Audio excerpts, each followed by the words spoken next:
Good evening and welcome. You're watching the News Hour Agenda. I'm Padmaja Joshi. Today, the firing at booth number 126 in Sital Kuchi in the Cooch Behar district of West Bengal took a murky turn when the BJP released an audio conversation just about 90 seconds long. This conversation is purportedly between the Chief Minister and the TMC candidate from Sital Kuchi. Now, on the back of this audio conversation, the BJP says that the following charges are being leveled by them. One, that the Chief Minister asked the candidate to parade the bodies of the four victims, four people who had lost their lives in CISF firing, allegedly when they tried to storm the polling booth. Second, that the Chief Minister said that I am going to have the CRPF, the Central Forces, booked. And third, that she asked the candidate to have the local cops framed for these four deaths. The TMC, of course, while saying that this audio is genuine, they have confirmed that this conversation did indeed take place, have said that the entire interpretation has been deliberately done in a wrong fashion and the BJP is only trying to vitiate the atmosphere. She wants to take out a procession of dead bodies so that she can use them for political gains. She can communalize the election. She can create unrest. She further goes on to say that she will act against CRPF men instead of recognizing the work that they have done. She is looking to target them. The big question is, who is recording all these tapes?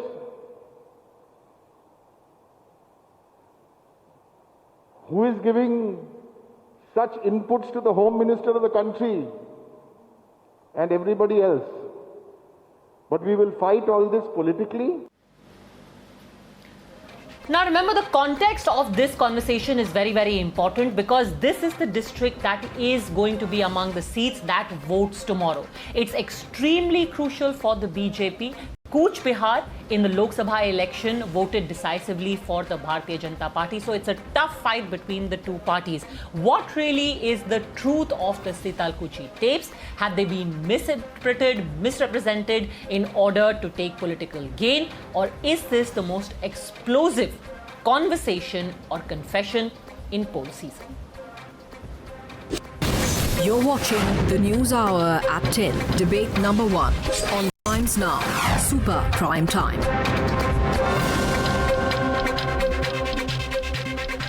Okay, we have a direct face-off between the BJP and the TMC. Guru Prakash, national spokesperson of the BJP, joins me along with Riju Datta, spokesperson of the TMC. Guru Prakash, I'll start by asking you, what exactly is your insinuation?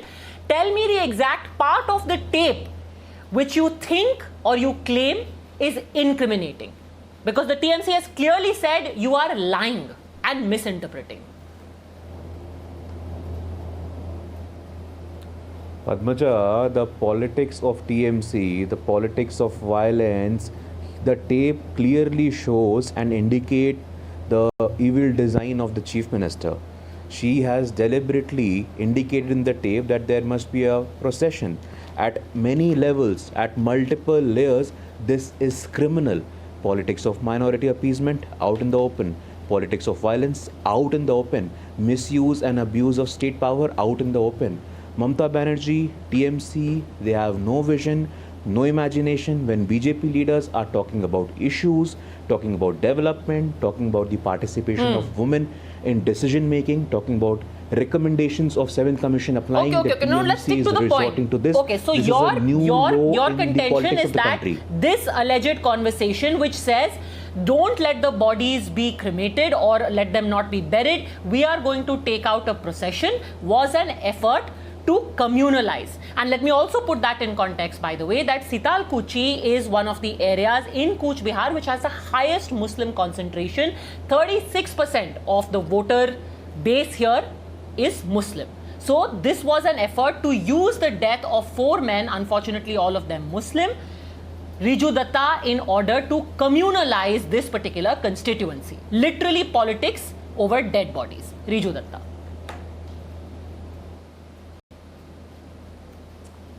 See, Padmaja, first of all, BJP's only mandate in Bengal is polarization politics. They are still doing the same thing. Their Home Minister also said Mamata Banerjee paid respects to only the 4 who belong from a particular religion. That fell flat on its face because that was a blatant lie.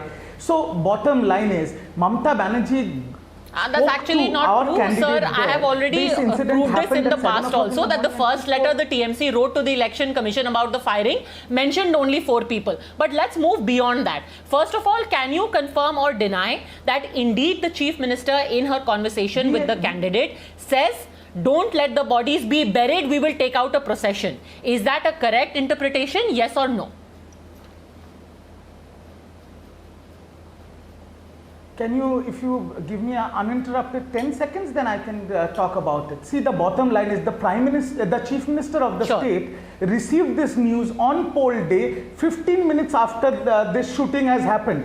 And after this has happened, I am asking you, what is wrong in that phone call? But whatever was said, it was an agitated, it was a concerned Chief Minister. But did she act on it? Was there any procession? She, at least after the ban got over, she in the capacity of the CM went, met all the family members, consoled them, told them that justice will be served, and she said there will be a memorial built.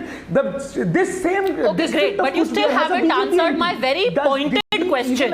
Here is the BJP's interpretation of what Mamata Banerjee says. And I quote Riju Datta, the BJP says the interpretation is, I will arrest everyone, every CRPF, keep the dead bodies for now. Tomorrow there will be a rally with the dead bodies. Tell the families today no one should take the dead bodies away. Did the CM say this? Yes or no?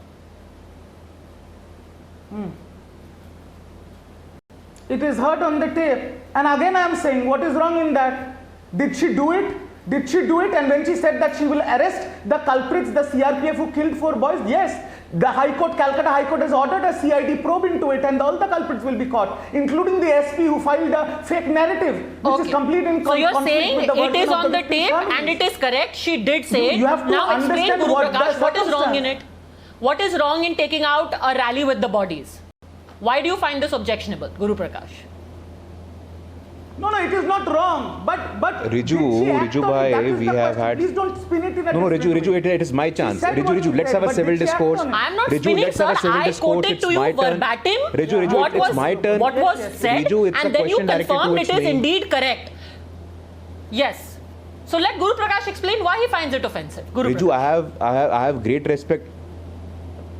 Riju bhai, I have great respect for you as an individual, but the moment you say what is wrong in that phone call, I am astonished, I am surprised, I am appalled. What are you trying to do?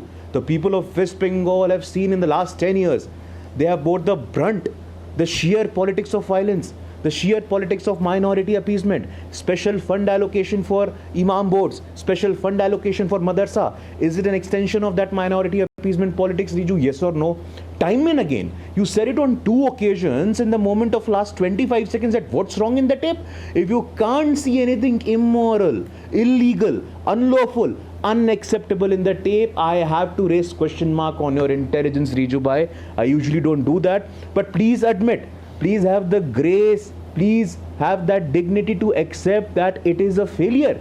You are misusing the state authorities. You are abusing the state power. SP को DM को manipulate कर लेंगे, body वहां रखना है. अब लाशों के ऊपर राजनीति होगी पश्चिम बंगाल में, होते आई है.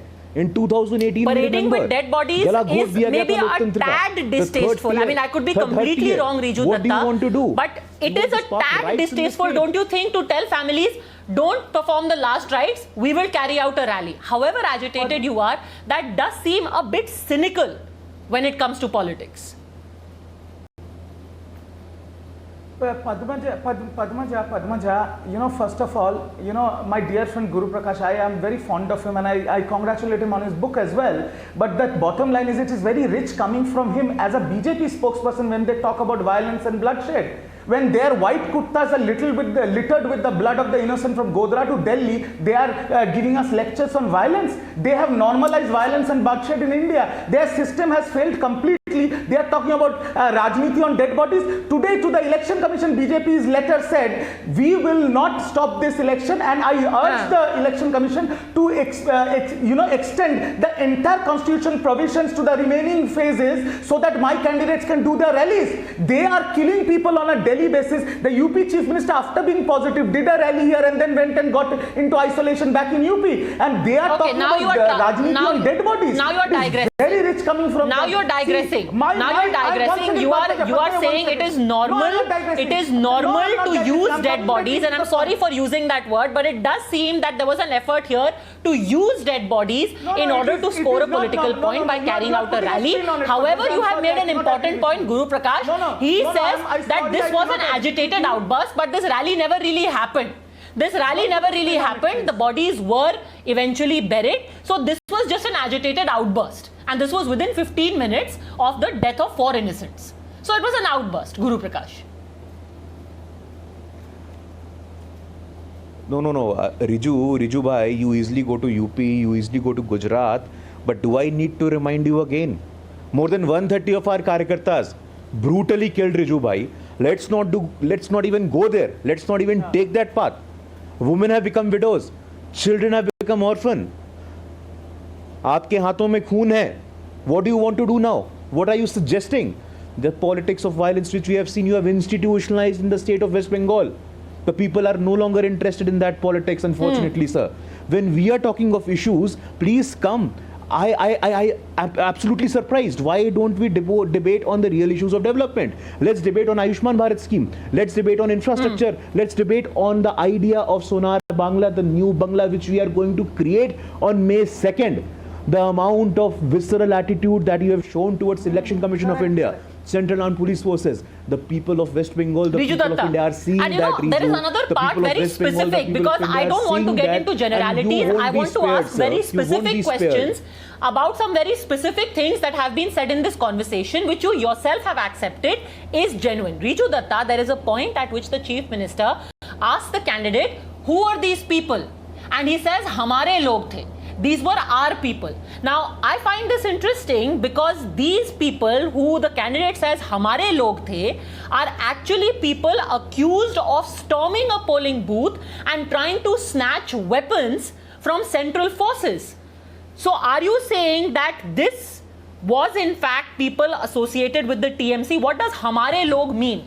Our people.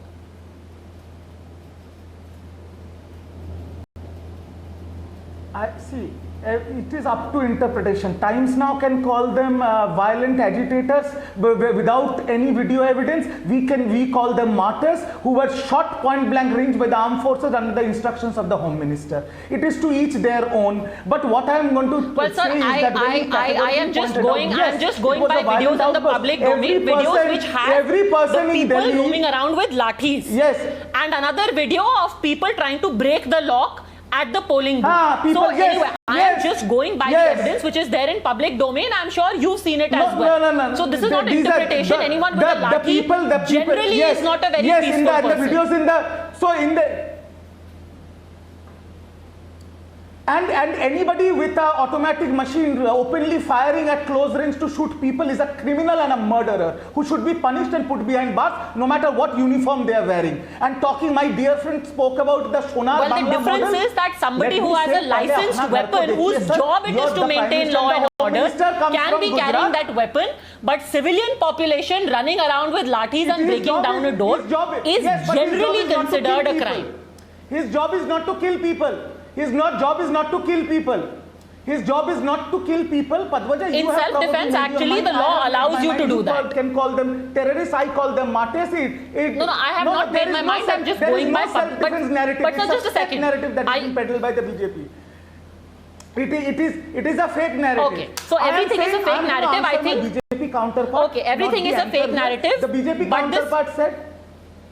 My BJP counterpart has said that they are going to make Sonar Bangla. So my answer is, look at your house. The Prime Minister and the Home Minister comes from Gujarat. And in the Gujarat High Court said you are fudging the numbers and people are dying left, right and center, and 5 bodies are cremated on one pyre. So that model certainly we don't want in Bengal, sir. And talk about development, all that in other states where you are running, where in double engine Sarkar, after Assam elections are over, now all the Hindus there are served the detention notice that now your time has come because you have voted for us. Okay, now okay, let's leave Gujarat and Assam out of it. Final question I want to put to you, Guru Prakash. While the content of this conversation might be now certified by the TMC, but its timing does seem very suspect. Have you released it today, just hours before of voting in Sitalkuchi? Because, and again, let me put this in context, of the 9 districts in Cooch Behar, Sitalkuchi was actually one where the TMC still continued to lead in the 2019 elections. And you want to ensure that total polarization takes place, and you're using this conversation for that purpose. Guru Prakash. Padmaja, I am at one level surprised, but at another level I am not surprised, because the TMC government in West Bengal, they have had this habit. They failed to share the data on crime with the National Crime Records Bureau.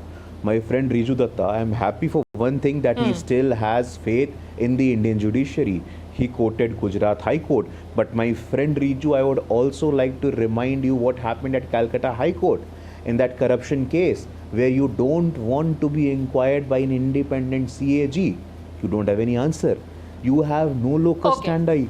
Riju, with today's revelation, you have no moral authority any longer. The sheer politics of violence and the sheer politics of Riju, I do not speak. Riju, ये तरीका नहीं है. Riju, मैं नहीं बोलता हूँ. Riju, this is not done. Riju, we can have a behas here. We don't have that. Let's have a civil discourse. Okay. Now we are going off in every direction. But I think as far as this tape itself is concerned, its veracity, its contents and the intent of releasing it right now is best judged by the people watching. However, we've put the contents out there. Now you take your decision. And also tomorrow, I will remind you again, is the voting in Cooch Behar. For the time being, thank you very much, Riju Datta and Guru Prakash, for joining me on Debate One.